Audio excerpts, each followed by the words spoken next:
Good evening, good Hi, morning. good morning. It's nice and early for you there. I like it. I like that we're doing a 12-hour difference live. That's so fun. I know. I'm so happy we can make it. I'm so happy we're finally having this chat. How's everything for you over there? Everything is good. I feel like we're settled in, we're stocked up, I think we finally have given in to what the pandemic is teaching us, which is to just take care of ourselves and lean into what we can control and let go of what we can't control. And so this has definitely been a softening of our minds and spirit, I feel like, during this time. How are you doing?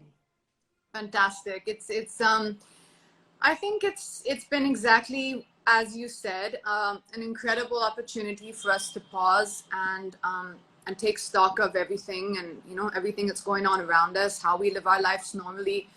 Excuse me, what really matters to us. Also, I think it's called for us to really look and observe around us at what is going on around us. Of course, I think we're all naturally feeling a lot more compassionate and the need to help a lot more right now. But one thing we also have to remember is that a lot of the suffering which is we are more aware of now is also there when this time has not been there before. And I think that sometimes we're so caught up and preoccupied with our extremely busy lives and schedules that we can not be so aware of it.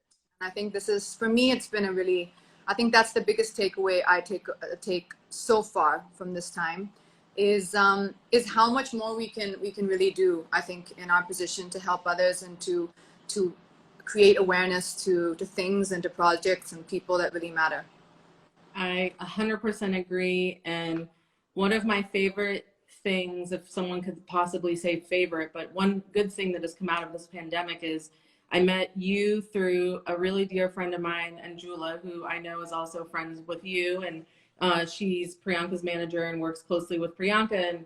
And she, lovingly connected us and being able to make friends with someone on the other side of the world because we're both passionate about doing something in a predicament like this and being active and just getting to know you and getting to be active together has been so inspiring for me.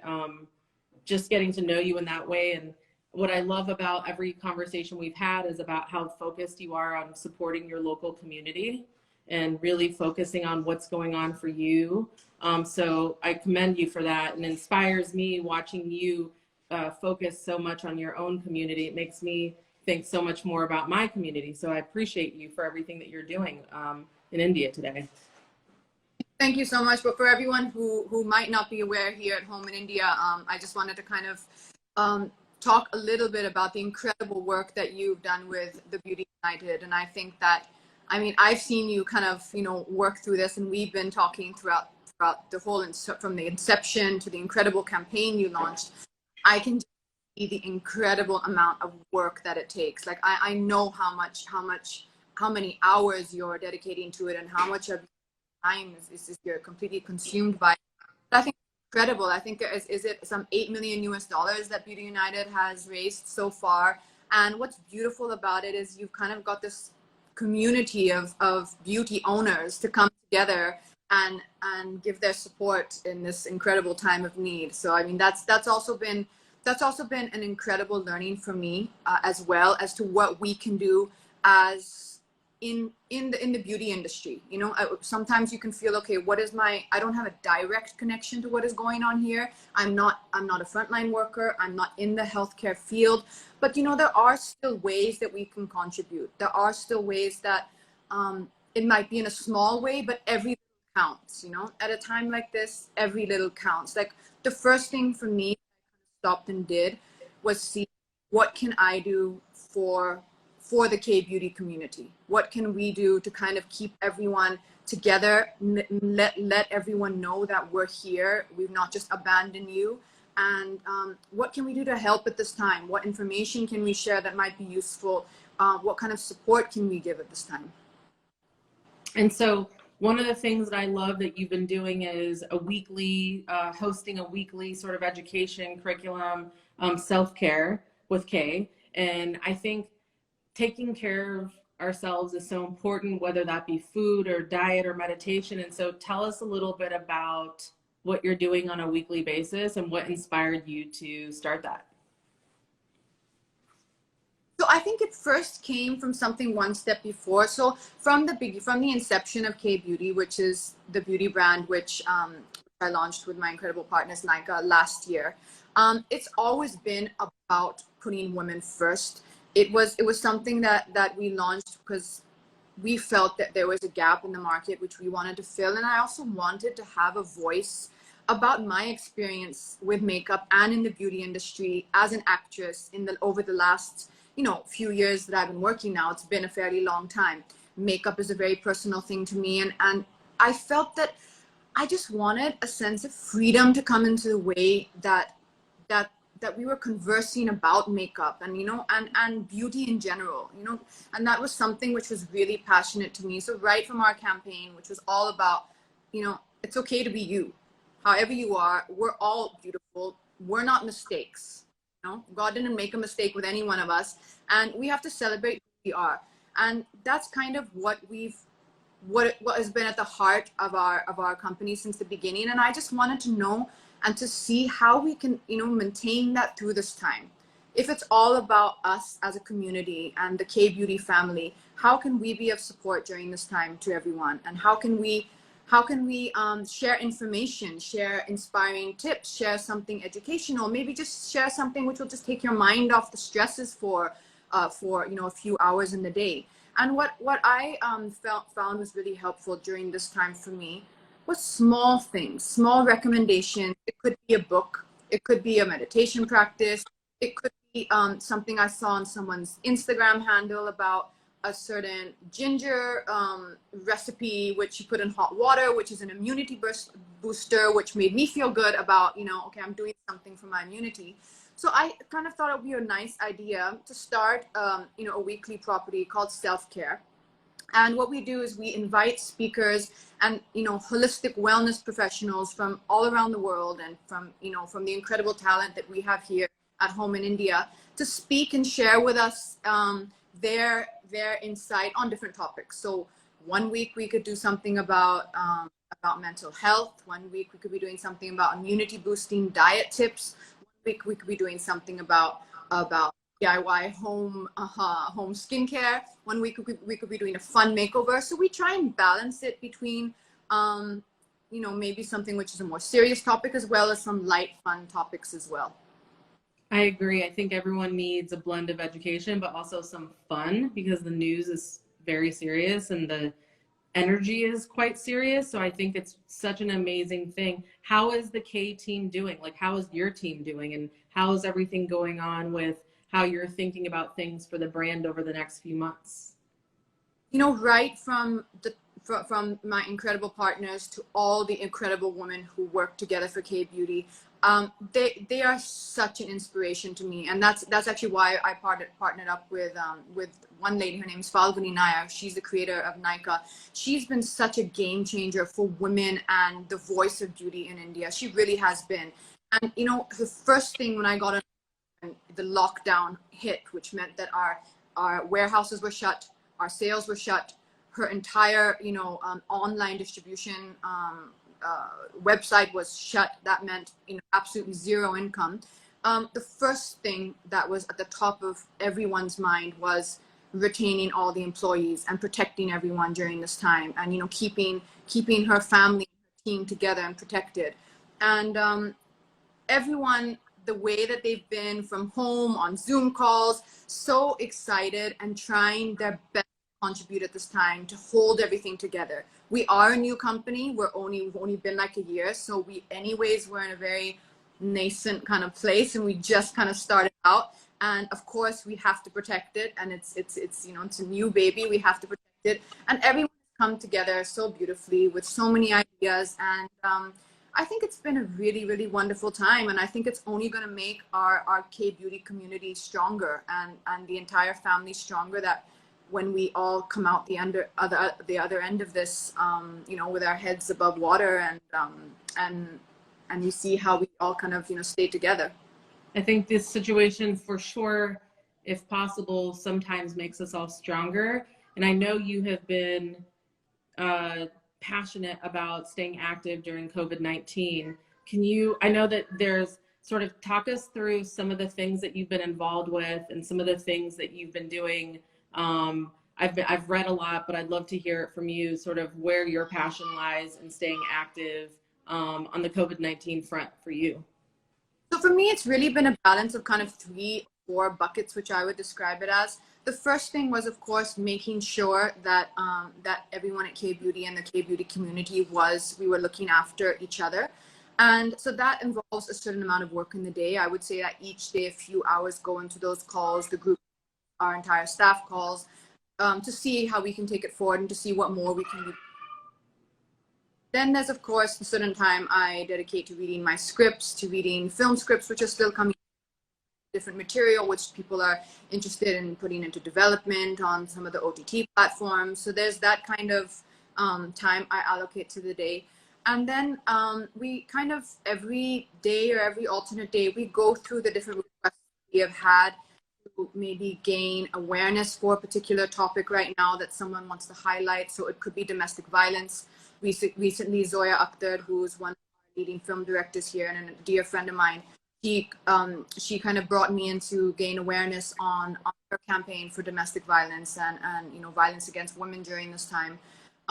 We at K Beauty also have something called CARE Initiative, which we have launched along with the inception of our brand. But right now we re-partnered with an incredible team called the Heart Foundation, and that's led by one powerhouse.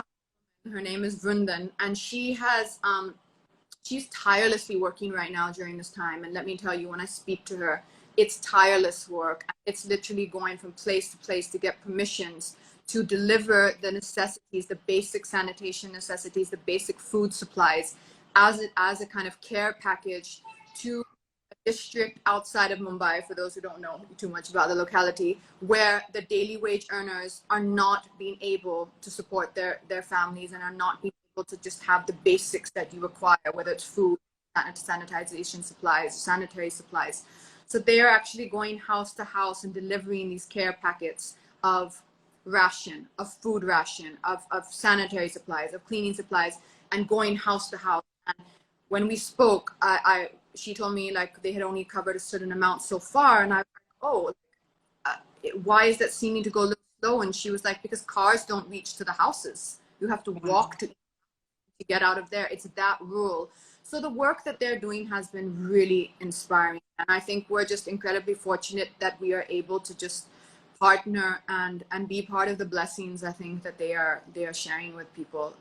So that's one thing which we've been trying to kind of keep going, keep alive, raising funds. We're also raising funds for that because it's an ongoing need. It's not a kind of a one-time thing. It's something which is ongoing. So we've been doing that with Dehat. There's been we're just trying to constantly see as the situation keeps changing, because it's changing day to day and the needs are changing day to day.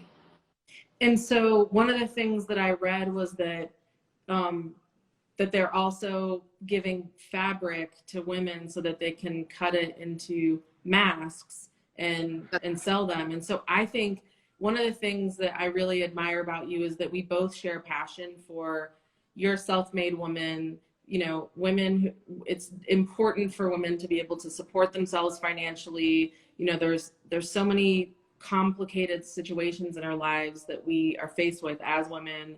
The domestic abuse, I'm glad you brought that up. A lot of people are nervous to talk about that issue, but it's really like something I think about every night before I go to sleep. And so can you tell us a little bit, because I was so inspired by not just giving people something, but giving them the ability to earn and make a living. So that is something which I think Vrundan, who is the founder of Dehat, she has always supported that thought process, which is enable people. Don't just do a one time or a few times handout. Enable people that they can sustain it. So how they actually first started out, she kind of saw a gap where there were a lot of kids who were being taken out of school, who were from families who were single parents, so they didn't have a father providing at home, and a lot of the girls would be taken out of school to help basically keep up or keep the earnings that were coming into the household higher. So when she felt that, listen, if I can enable the mothers to earn higher, they will be encouraged to keep their kids in school. And what she did was she actually had them, she found a process to teach them where out of newspapers, they create pencils and they sell them. So what we actually do on K Beauty is there's a certain tie-up that we have that we take a certain stock that they have and we give the hot pencils with the purchases that people make. So that's actually kind of how she has started. She's trying to empower people to kind of take it forward so that you're helping on a long-term basis. It's not just short-term. In terms of the fabric, as you said, it's also, yes, to be able to make the masks and sell them, but also just because they needed the masks. And that was also very important at this time to keep safe. Yes, huge. And so much of, I would imagine, so much of what you do is inspired by your mom, who seems like she's done a lifetime of work as, I think it's such a blessing in life to have a strong mother. My mom is mostly only ever interested in what I'm doing for someone else and very rarely interested in what I do for myself. She's constantly asking me who I'm helping, what I'm doing, and that she always wants me to know that there's something more than just being successful. And it sounds like your mom is similar in that sense. And she has a school that she started. And so just reading about it, but I would love for you to sort of tell our audience and share with everyone what your mom is up to and how that's impacted what you're thinking about. So I think that firstly, you're incredibly blessed that you have a mother like that, because, sorry, I'm just going to go off topic for a minute here. I remember once a few years ago in Dalai Lama on a plane, and it was a small flight, okay? And I saw him and I was excited and I was like, wow, I have to go and talk to him. And when I started talking to him, at one point in the conversation, I asked him, he said, do you have anything to ask? And I said, like, how do you achieve peace of mind? Or what is one way we can achieve peace in our minds? And he took a moment and he said, help others. And at that moment, I thought, that's not a direct answer to my question. And I didn't get what he was saying. But it's only a little bit later, I think, that you truly appreciate that when you take your focus away from your own problems and how the stories that we build around our own lives, which consume us, that's really when you can find so much relief and you can find so much peace when you actually turn your attention onto other people and the needs of other people. And that kind of just opens a certain part of you, I think, which gives you so much peace. But yes, back to my mom. So my mom has always been, I've been born, she's always been, I think that was her calling in life, what we call seva, which is to help others. And the work which she's doing in particular, you're talking about, is in a place called Madurai. It's in the south of India, in a place called Uslampati. Now, this place was extremely, I would almost say, infamous for the issues a few years back with female infanticide. And I think that it's no coincidence that my mom had a calling to that area, because she has so many daughters. I have 6 sisters, so I think having 7 daughters, you're going to feel the pain when you know that there is this kind of intolerance towards the female child. And so I think her work there started first with a certain amount of awareness programs, social outreach programs to tackle the different issues around this, the problems there. And I think it kind of, where she settled down and found the strongest calling was in education.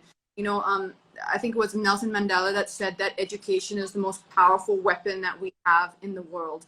And what she kind of does with her work there, it's a 3-pronged approach, I would say. The first part of it is educate the parents and the families of the value of the female child. The second part of it is provide education facilities through the school, which she has there, called Mountain View School, which is an English medium school to provide education. After that, I think the last thing, which I think is so beautiful, is they employ and they train local women as teachers and staff at the school, which then further underlines and demonstrates to the community the value of the female in the workplace and the value that the females can contribute to the community. So it's kind of like showing by example. And I think was just before the lockdown when I was at the school, and I met all the teachers and everyone there who are all local women. They're so bright and they're so lovely. And when you meet them, you just, your heart feels happy. And that's what they're doing there. My mom has put together the entire curriculum at the school. She's put together the teaching programs herself. There's around 250 kids there. They're all kids from very, very, less fortunate families, or families that are, kind of almost, I would say, below the poverty line, and underprivileged kids. And I think it's incredible community they're building there, because there's so much love and warmth in the classrooms. It's not just about creating a building, a brick, and saying we're educating people. It's creating a healthy environment for the children in their early formative years to grow up and find and be encouraged to have that confidence in themselves, and to be loved, and to be in a nurturing environment. I read somewhere that, the first early years of a child really can be the deciding factor between whether they succeed or fail in life, because it's that becomes your grounding foundation. That becomes almost your what's imprinted in your subconscious mind. Absolutely. And environment, which it may not be a million kids, but still it's 250 kids that I feel are going to get the best formative years that really is that you can have, and that kind of love and care and education which they're receiving at the school. We hope to, by around the next 2 or 3 years, have the facilities expanded enough to facilitate around 500 kids. Oh, wow. I think one thing that I'm clear of out of this pandemic is that concept of the butterfly effect, right? Like, you never know how one small action can impact, hundreds of years from now. We have no idea who one of those 250 children, like, who their children will be, how they will be impacting. And so I think it's less about quantity and more about quality, right? And I think that all of us can think about these things in terms of how you treat your postman, or the grocery store worker, or a friend who's having a hard time with their financial situation. I think this is a time where the past few decades toughened me up. I felt like I was feeling very tough. And I feel like this situation has really, at least for me, forced me to rethink through the lens of how to approach things a little differently, because I think it's so clear that the system was already it was clearly our system, all it took was a few months of no working for the entire thing to kind of really not fall down, but cracks. We can all now see the cracks in society, and it's global, right? It's what you see in the US, what you see in all over the world, that in general, there just haven't been enough resources for many, many, many people. And I think education, you're right, is the only way to solve that. It's the only way. So that's amazing. And congrats to your mom. And I find that so impressive that generation, both you and her, are active in this work. So amazing. I love it.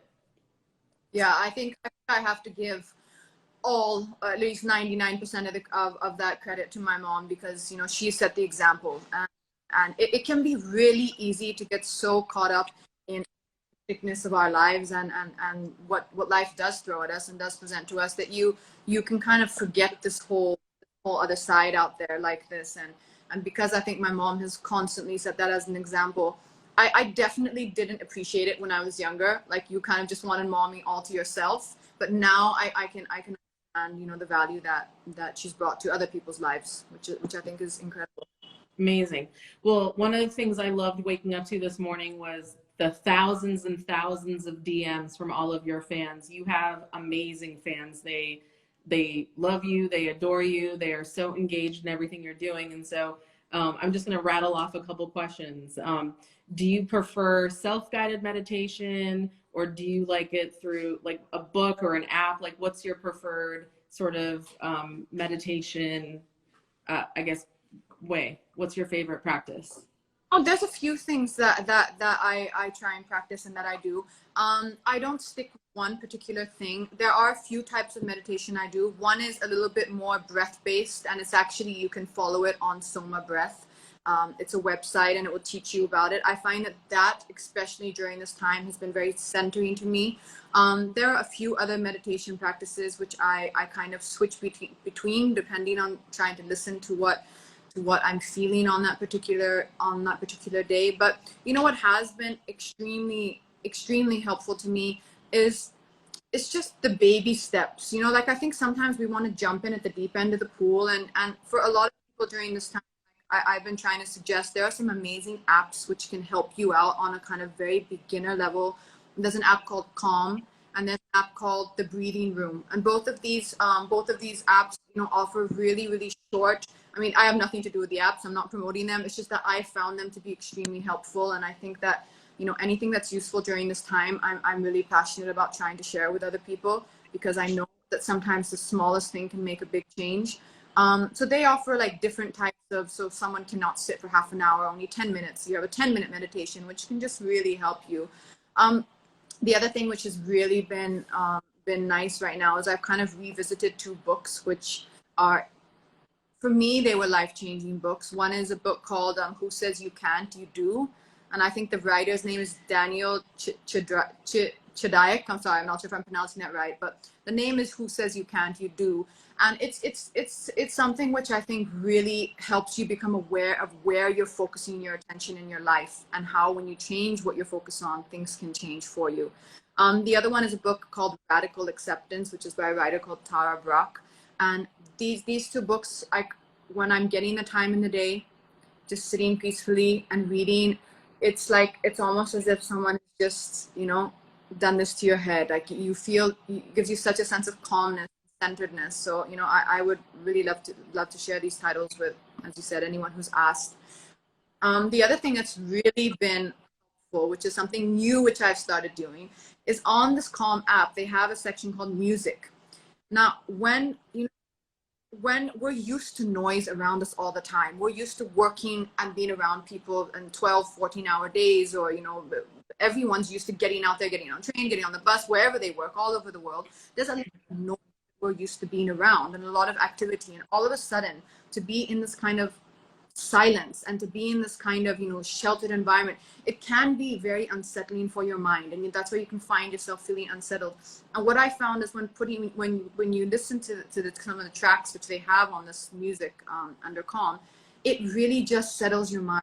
And it just small things like this, I think, can really help you in the day. You know, just having some natural sounds on in the background when you're doing something at home, or doing the housework, or you know, reading a book, or doing your computer work you have, just having it in the background, and it just kind of makes you feel a lot calmer.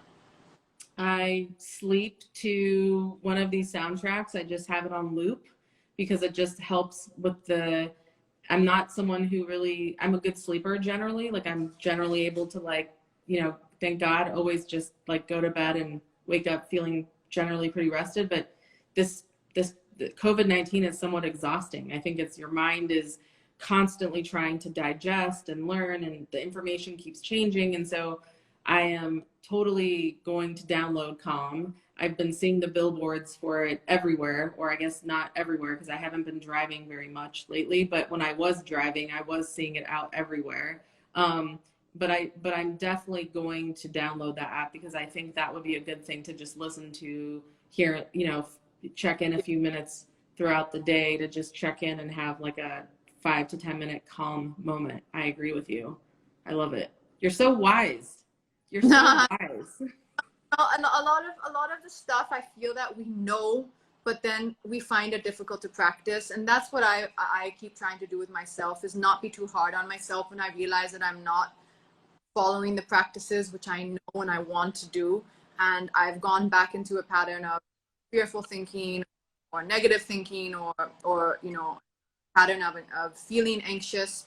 And we know what to do. Like, you know, a lot of us know, we've read it in the books, we've studied it, and I think it's just about accepting it and picking yourself back up and trying again. You know, not being too hard that I failed. Now I failed.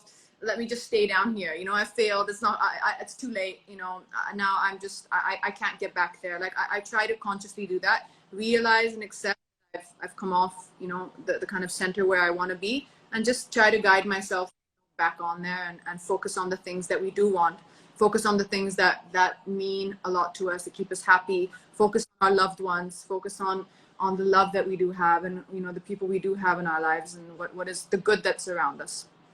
Always trying to focus on the positive. I have one last question for you, which as soon as we posted, we were talking to you today, BeautyCon's feed and DMs was just filled with, this is an official invitation from us to you. When the time is right, when travel is allowed, we would love to have you come and join us at BeautyCon on the main stage. You're such an incredible talent. You're so inspiring, and it was remarkable to see the comments and the feeds and all of the notes I got from our audience here in the States that very much passionately want to see you on the main stage of BeautyCon. So we wanted to extend an official invite to you to come and join us when it's safe to do so. Wow, thank you so much. That's incredible. We would absolutely love to come. I think the entire K Beauty team is going to be thrilled when I share with them the official invite. BeautyCon is a platform that we all admire and we follow, and we've all been big fans of BeautyCon for a long time. So fingers crossed that this all resolves itself soon, and everyone stays safe, and as soon as it's safe to travel, we really look forward to coming and joining you at BeautyCon and meeting the entire team. Well, it'd be fun to create something special for your fans and our fans, and to celebrate your fans. We're going to pick one lucky winner to just go to follow your brand and myself, and we're going to pick someone today that's going to get a care package from you. Wow. The winner does need to be in India, but we know that there's so many fans that tuned in today and will watch these videos over the next few hours and few days, and so I just wanted to thank you. You have such a generous and but strong spirit. I really, really love that about you. And I love how much you hold yourself accountable to doing good, and really how much you're focused on just your own community and your own what's going on in your country and focusing on women. And I just really love everything energetically. And I have to thank Anjula later today again for introducing us. But I appreciate you. I know it's not that late your time, but I'm sure you have to get to dinner or something. Oh, but it's been lovely. I'm so happy we are finally able to have this amazing conversation. Yeah.